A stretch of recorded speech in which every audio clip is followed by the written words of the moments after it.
My name is Kenneth Ntende, and welcome back to Ask Ntende.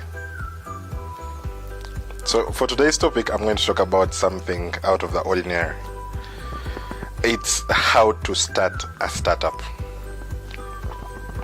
Okay, to some people they may think like this is something obvious, but to actually quite a number of people it's not as obvious as they may make it seem. There are so many small nitty-gritties that people seem to know, but actually aren't clear on how to go about it. I know quite a number of people might be asking, okay, who is this guy? Why is he telling us about how to start startups? And like I said, my name is Kenneth Ntende, and over the past 7 or so years, I have started quite a number of startups. Some of them have gone on to make to the tune of millions of dollars, and others have actually gone to the ground. So this kind of gives me an even kind of balance. Meaning I have both the successful and I have the failed lessons. And by merging the lessons I have picked up from both cases, both the successful and the failed cases, I have the perfect, should I say, combination of what you need to do when actually starting your startup. So this is going to be an all-out series where I'm going to touch on different topics. What do you do in marketing? What do you do in sales? What do you do in customer support? And where do I exactly start from? So let's get started.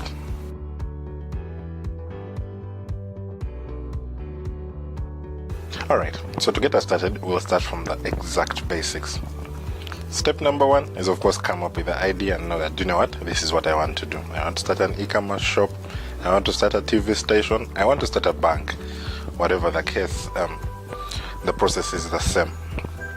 Come up with the idea is step number 1. Then step number 2, you have to understand the kind of industry you're in.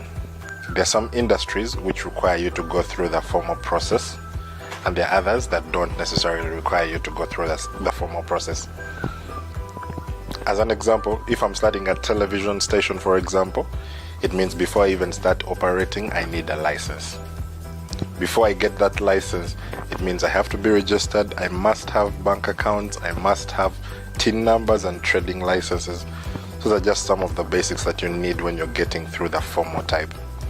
However, if I'm starting an e-commerce company selling shoes, for example, I may not necessarily first want to go through the process of registering, because I need to first of all validate if the shoes I'm selling will actually churn out into something. So before you go through into the registration process, you could as well first test out and validate if what you want to do actually churns out.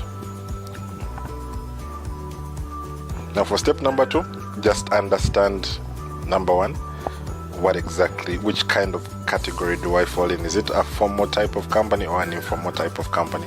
Then go through the process depending on the kind of company that you have set out to do.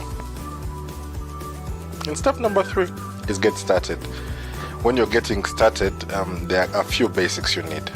Things like getting your domain name, things like getting a website up and running.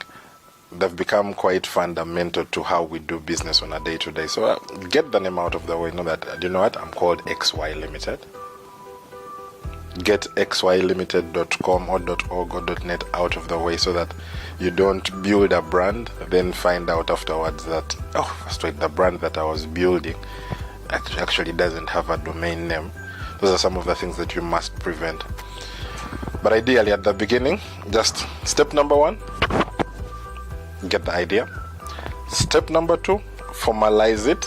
Then step number 3, choose the name. Because once you have those 3 out of the way, then you're well on your way to starting your company.